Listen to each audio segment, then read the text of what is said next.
Good afternoon. I tried sending this to you the other day and I realized my mistake. So this is take two. It's from a book called The Bible's Best Love Stories by Alan F. Wright. Chapter 4 is titled Jacob and Rachel, the Kiss. Then Jacob kissed Rachel and wept aloud. Fireworks sparked when Jacob and Rachel first met. A glance at her beauty swept him off of his feet, and then the kiss. So powerful was this kiss that the Bible records that Jacob wept aloud. It is not customary for men of this culture to show such a public display of emotion, so we know that this must have been some kiss. This is the first biblical account of a romantic kiss. The story of Rachel and Jacob doesn't end there, but it's worth considering what comes before. Jacob set out on a journey to the land that his father Isaac had directed him in search of a wife. He encounters God in a very powerful dream, and God vows to be with him, protect him, and never leave him until he has fulfilled his promises.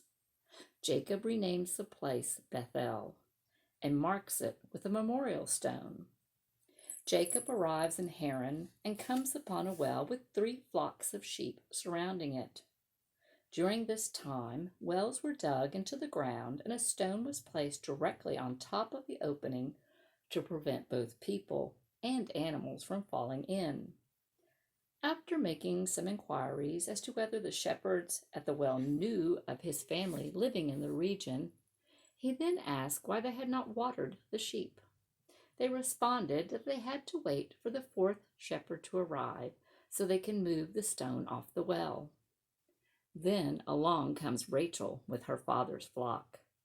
We can imagine Jacob's gaze as he sees Rachel for the first time. Wham! Love at first sight. Rachel's beauty stirs an emotional response in Jacob that may not be what we would expect. Rather than experiencing a primarily sexual desire, Jacob desired to serve this woman. Jacob does not run up, grab her, and kiss her passionately. First, he moves the stone, waters the sheep, and only after serving her, he kisses her. Her response is also revealing. She runs as quickly as possible to tell her father. She will not bring dishonor to her father and her people with this kiss without her father's knowledge. Rachel, whose name literally means ewe, reflects the purity and innocence of a lamb. Her name reflects her character. The kiss is a common form of greeting among men in Middle Eastern cultures. Given on the cheek, the forehead or the beard, or the hands, this outward sign of welcome and brotherhood was expected to be given to relatives while paying homage in friendship and love. In the New Testament, Paul encourages the Thessalonians to greet all the brothers and sisters with a holy kiss. In Luke, we read about a sinful woman who goes to Jesus' feet and kisses them. And perhaps the most famous kiss of all is the kiss of betrayal by Judas in the Gospel of Luke. However, for Rachel and Jacob, the kiss is a sign of deep affection.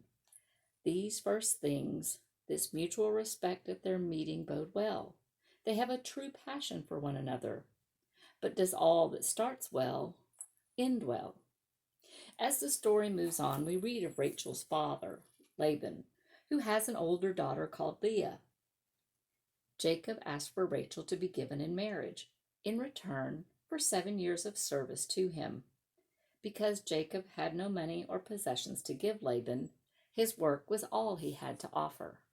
7 years of service. Wow, times were certainly different back then. However, when in love, any sacrifice seems worth it. His response to the 7 years of service encapsulates perhaps the most beautiful sentiment of a man to a woman.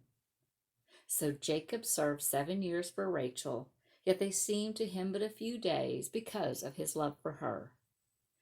Genesis 29:20. 7 years is a long time to wait. While her physical beauty was undeniable, Jacob surely came to learn of Rachel's good and bad qualities during this time period. The times ahead would present some challenges, but this engagement period would provide them with the maturing love they would need to see it through. Through his waiting, Jacob is communicating that he is willing to sacrifice for her. If it is love, it will stand the test of time.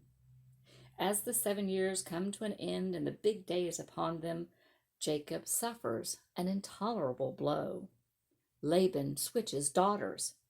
Jacob consummates his marriage with a veiled Leah instead of Rachel. What a rotten thing to do, to put it mildly. Jacob is furious. Laban defends his decision by explaining that it is customary that the older daughter marry first. I can't imagine what Leah was not in on the scheme as well. What an awful way to start a marriage.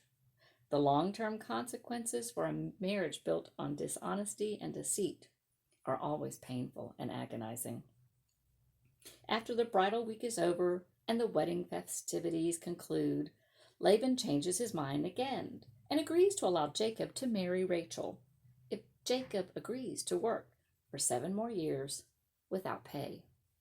We hear the words of God in the book of Genesis echo in the background of this text, where his will is 1 man for 1 woman.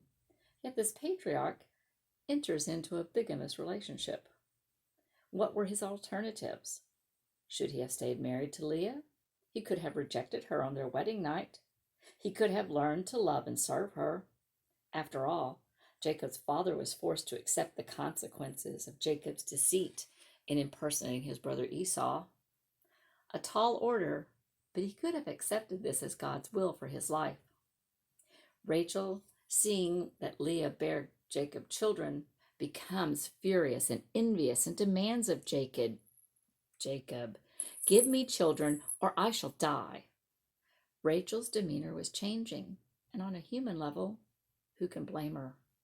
Rachel is witnessing her husband having relationships with her sister, and she's bearing children for him left and right. Rachel became dissatisfied while Jacob became angry. Discontentment enters.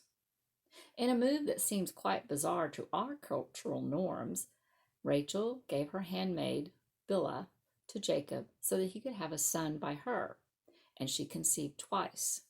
In that culture and time period, the children of that union would be considered Rachel's children.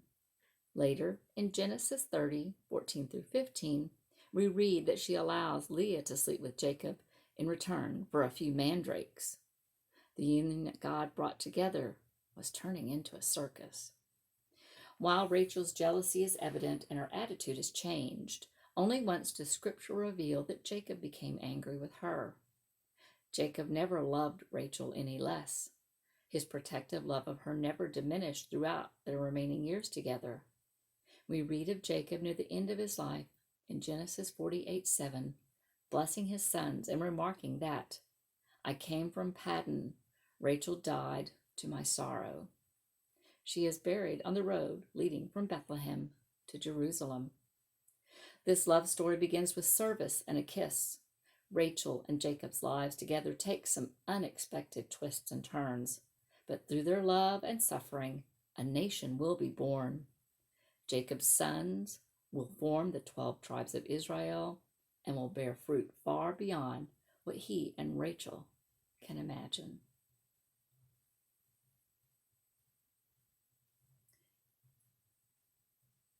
Thank you for listening. Merry Christmas.